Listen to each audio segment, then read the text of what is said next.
Good morning. I'm Evelyn Fox, President of the Alachua County branch of the NAACP. Welcome to our radio show, The Voice. Good morning, Alachua County, and welcome to this edition of The Voice, brought to you by the Alachua County branch of the NAACP. I'm your host, Desmon Duncan Walker, and we have another exciting show lined up for you today.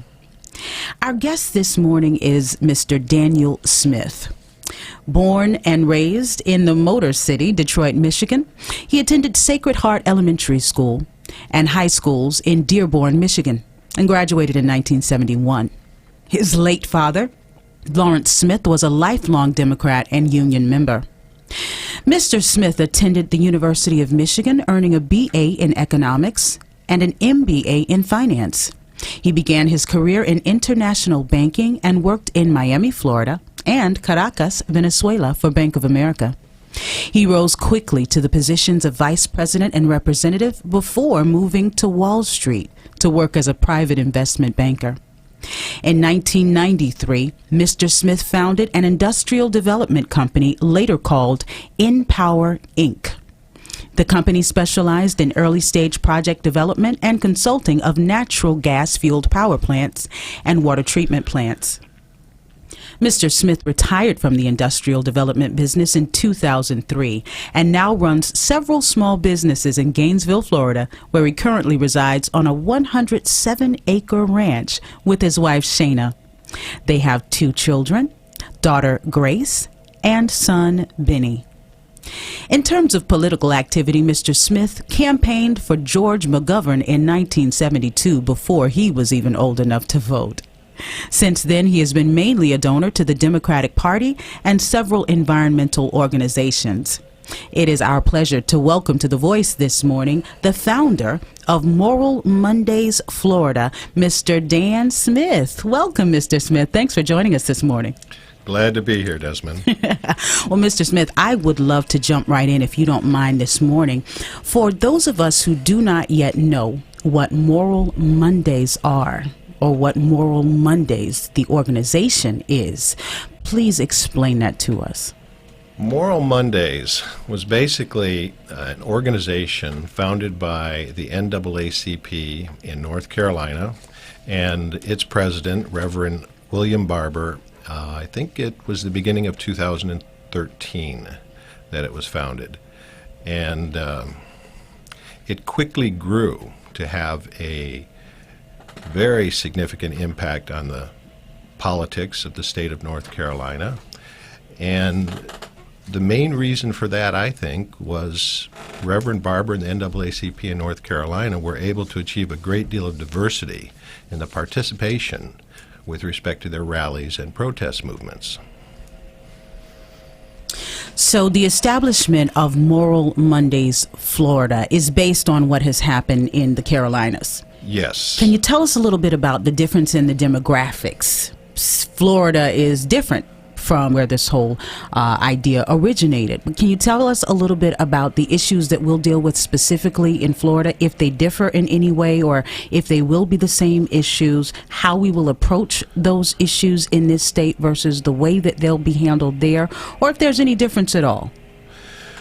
Well, there are differences with respect to a lot of the state and local issues that are faced in the 2 states.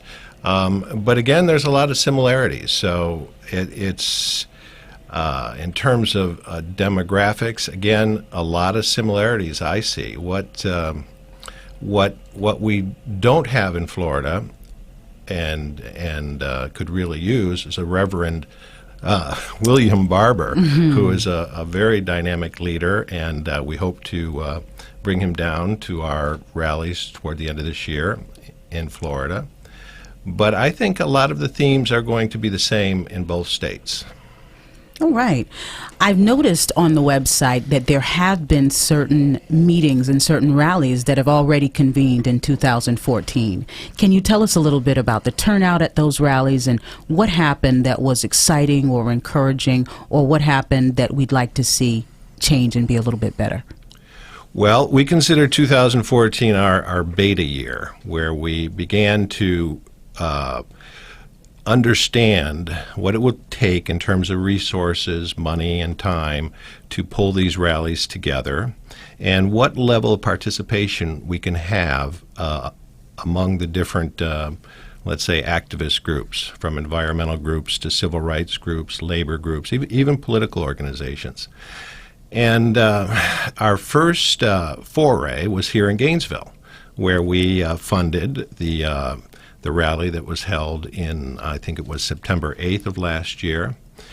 And it was a successful rally in terms of a diversity of participants, which is the first goal of Moral Mondays. There's been a lot of talk about what's been lacking most in the activist community is diversity. It's oftentimes difficult to get the environmental community to come out to faith-based progressive community issues, or the police brutality groups to come out for the LGBTs. What we attempt to do, and which, again, North Carolina has trailblazed here, is to bring the groups together, and that requires finding core themes, unifying themes that all the groups can get behind. These themes need to float all the boats, so to speak. And here in Gainesville, when we got the initial participating organizations together, we sat down and talked just about that. What would incent you to get your people out here, and what themes could we focus on? And and it's different everywhere, but here in Gainesville, it came down to political corruption, believe it or not. Wow, okay. The idea that our democracy is under siege by special interest, moneyed interest, attacks on voting rights, and that was the one theme that emerged among many. There were several themes, but that was the one theme that there was the most consensus and clarity among the different groups. So the Gainesville rally back in on September 8th of last year, there was a lot of talk about Citizens United, the Supreme Court decision, which allows just an unlimited assault on the democracy through dark money, and there was a lot of talk about campaign finance reform, believe it or not. More, generally a fairly boring topic, but our participants generally believed that if we could improve the state of the American democracy, everybody's issues could be addressed. All right. Well, that's some very, very interesting information that you're providing, Mr. Smith. In terms of the overall issues that Moral Mondays is dealing with, we know, thank you for what you just included about what we're dealing with in Gainesville, or what we'd like to see addressed here in Gainesville. Overall, in terms of Moral Mondays, we're noticing that they're dealing with the issues of voting rights, cutting social programs, changes in tax legislation, the repeal of the Racial Justice Act, and restrictions on abortion rights. How are the residents locally discussing or feeling about these issues? Are these issues also of great concern to the citizens of Gainesville and the surrounding communities? Well, if we fast forward to the work we've been doing for the last couple of months, and that is identifying themes for the 2015 rallies, which we're going to have in each of the major population centers in Florida, one in Jacksonville, one in the Tampa Bay area, one in South Florida, Miami, and one in Orlando, culminating toward the end of the year with a convergent rally in Tallahassee. And so we've been spending a lot of time in Jacksonville, which will be our first rally of this year, probably in a month or two. And we're working with unions. We're obviously working with the NAACP in Jacksonville. And again, we're casting about for what can be our central core theme of these rallies. There's so many themes to choose from, but what is going to unite the groups that all have different separate single issue focuses? And again, voting has come to the top. Absolutely. Not alone. There's a lot of talk about the Medicaid expansion issue in Florida. There's talk about minimum wage and a lot of consensus about raising the minimum wage to $15. And then the environmental community, of course, is very concerned about the implementation of Amendment 1 and the state's new land purchasing program, which 75% of the voters agreed to in the last election, yet now seems to be under threat of being dismantled. Right. And the other issue that's come up mostly from the environmental community are Florida's water issues. And so how do we put together a rally and make it a template for the other rallies in the state of Florida that's going to unite these groups? And you mentioned voter suppression. That's one of the big factors within when I said the voting's the issue. It comes down to voter suppression, voter turnout, especially youth and minority turnout. What can we do in the arena of voter education to improve turnout? Moral Mondays Florida would be a smashing success if we could simply get the youth and minority turnout up from single digits to closer to high double digits. We get it from 10% to 20% by the 2016. We would have a different state of affairs here in the state of Florida. In fact, if I may, yes. I brought in a quote from President Obama, who speaks directly to that issue. And let me see, here we go. Why are you staying at home, he asks. Why are you not participating? There are war-torn countries full of poverty who still vote at 60, 70%. If we voted at 60, 70%, it would transform our politics. To me, that's powerful, and I will take President Obama at his word on that, and I think that's one of the reasons in Jacksonville we're hearing the issue of voting, and within that context of voter suppression and voter turnout, there's also the issue of the anti-democratic forces that don't care about voting. The oligarchs, the people behind Citizens United, and that kind of thing. So I could foresee the 2015 rallies having, speakers to talk about voter education, a good speaker to talk about voter suppression, and someone to help name names on who are the big dark money contributors here in Florida that really want to suppress the vote. So. Absolutely. These are all some hot button issues and hot button topics in the community. And certainly, I believe we've seen recently the issue come up once again of voter turnout. We just had some elections, and we heard on the news that the voter turnout was not what it should have been. Mr. Smith, do you have in your own personal arsenal of ideas an idea about how that can be changed? How do you motivate and mobilize people to exercise this right that people literally bled and died for, this right that can change things? How do you convince people of that and mobilize them to get out and vote?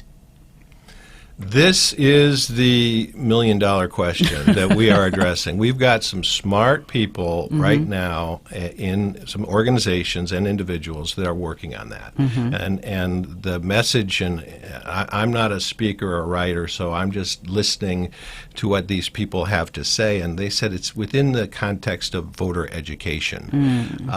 There are certain themes that have come up, like, don't let them steal your vote, which seems to get a lot of people riled up. Even if they haven't voted for 30 years, they're not going to take my vote. And so we need to start a campaign in Florida right now and not wait to 2016 elections.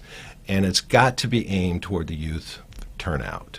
Like I said, when we first got involved with Moral Mondays Florida, we were attracted to it because it was so successful in altering the politics in North Carolina. I don't know how many people know about Kay Hagan. Senator Hagan was up for re-election, the Democratic senator in North Carolina last November. And she had the right wing of the Republican Party, I guess that's redundant, but and she had the Tea Party gunning for her, and the polls predicted that she would be defeated for re-election by 17%. All the polls, not just their polls, everybody's polls. And lo and behold, she was defeated, but only by 5%. Right.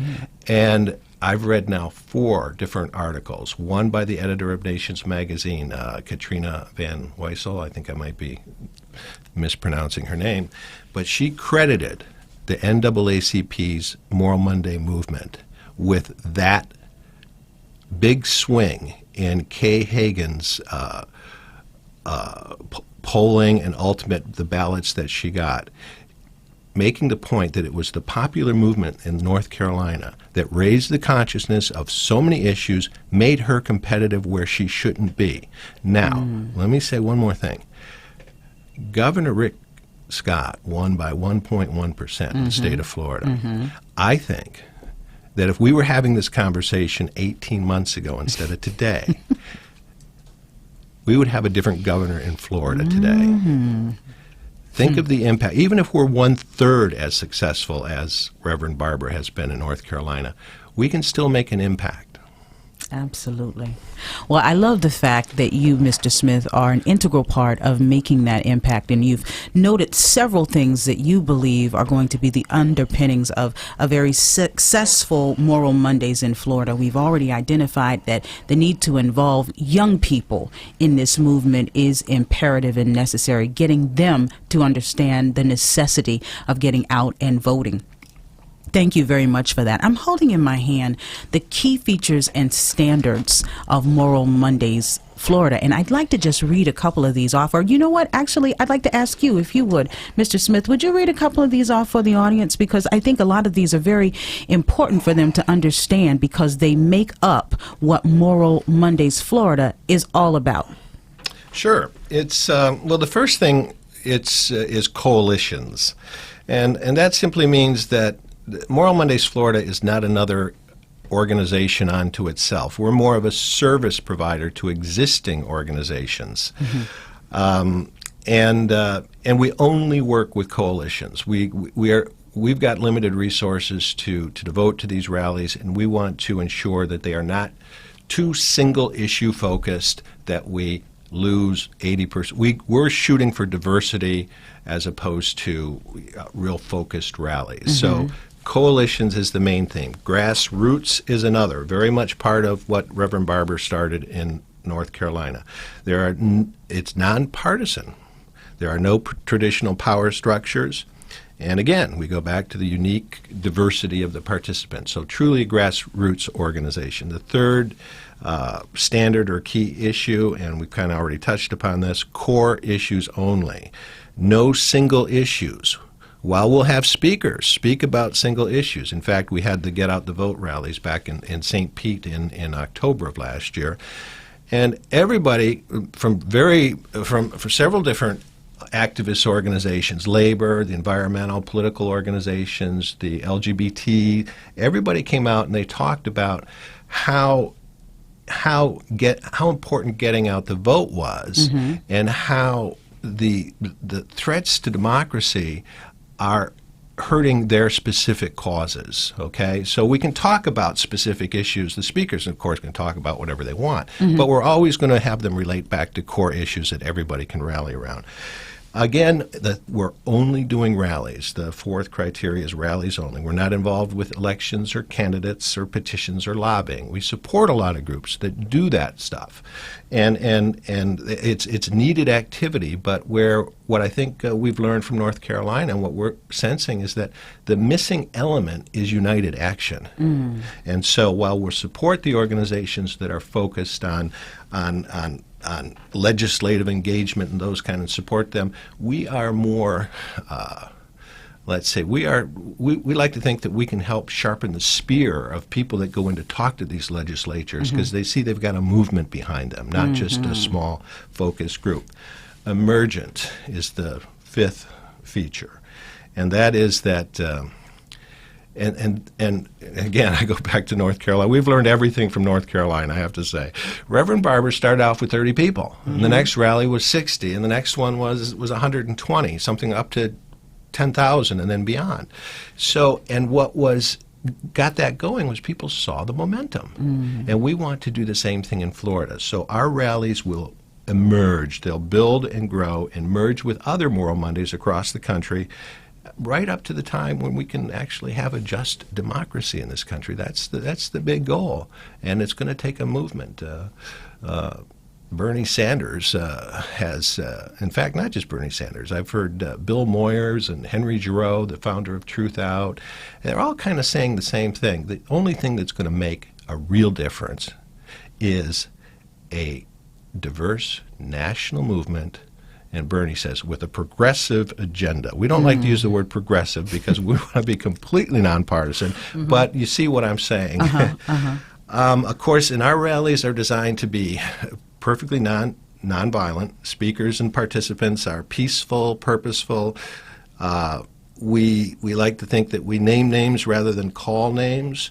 These rallies are an hour and a half to 2 hour long. They're fun. They're educational because, again, we want them to merge. We want the rally participants to say, hey, that was fun. I think I'll bring my friends to the next one, kind of thing.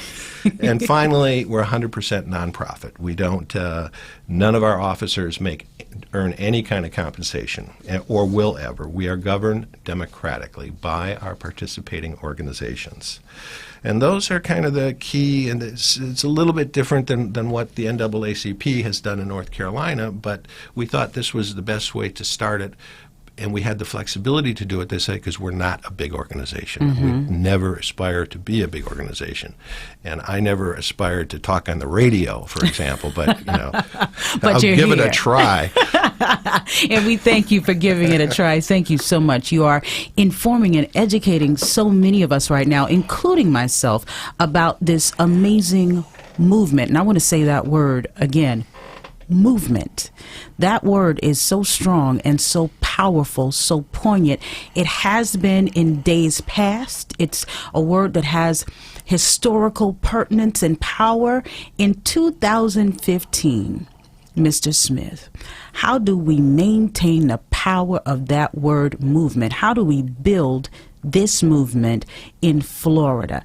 Mobilizing people, uniting organizations, and working towards the change that we need to not just see, but the change that we need to be. How do we build that movement?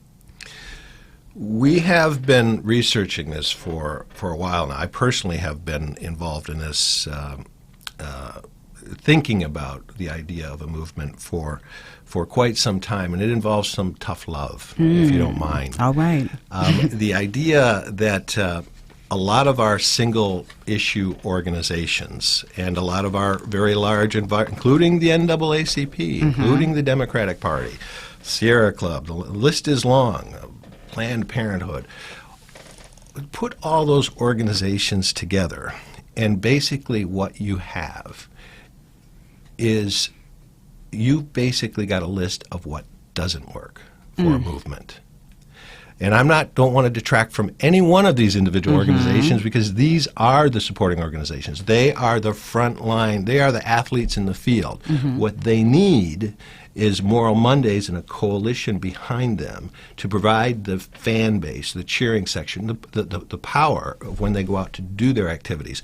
But in order to get there, they've got to figure out a way to work together. And it's been difficult for big organizations to work together. It's been very difficult for big organizations to start movements of any kind. That's why what Reverend Barber and the NAACP have done in North Carolina is truly amazing, because you had the Democracy Initiative several years ago. It was the Sierra Club, Greenpeace, and the AFL-CIO, I believe, got together, and they were going to start a movement. They were going to go out and protest and do things. And big organizations working together, it's difficult. They've got other projects they're working on. They've got organizational interests and maybe even competition. And so What I find inspiring when it comes to movement are the newer movements that are protesting in the streets, like Moral Mondays, but also like Black Lives Matter, Dream Defenders, even Occupy in its present form. It's different. There's the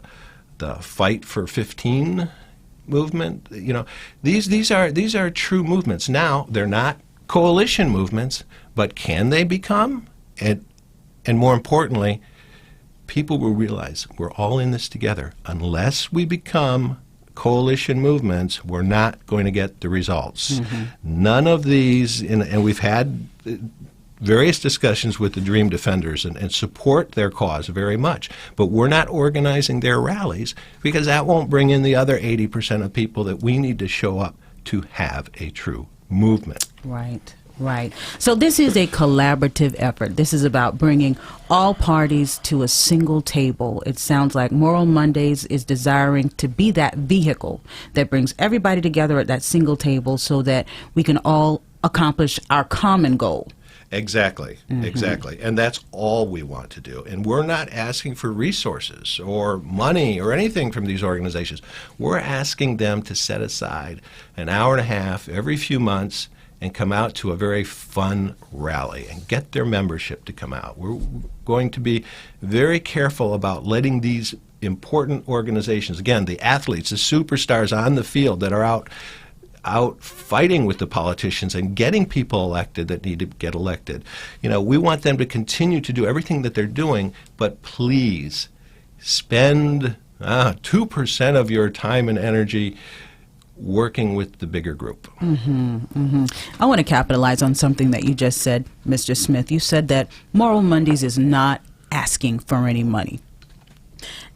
And that's nice. But I think probably if we really look at the situation, do you have any need for any money? Could you use a little bit of money, a little bit of donation here and there? Well, we wouldn't turn it down. I didn't want to. I hope I didn't go that far. No. I don't think you did. I wanted to just open up the floor to say that it is amazing and it is admirable that you don't ask. But I did want to make sure that our audience understood that this is a meaningful and worthwhile mission that Moral Mondays is seeking to attain and achieve. And it doesn't really come free. There are certain things that you will have to pay for. I wanted to, if I could, read just a segment of a proposal to save the endangered American democracy that you wrote a while ago, and I'm going to jump down to pretty much the end of it where you say, Moral Mondays USA needs very little money to expand across the country. It costs approximately $30,000 to organize an entire state to a self-sustaining level. This is less than 1% of the money spent in Florida alone during the last elections.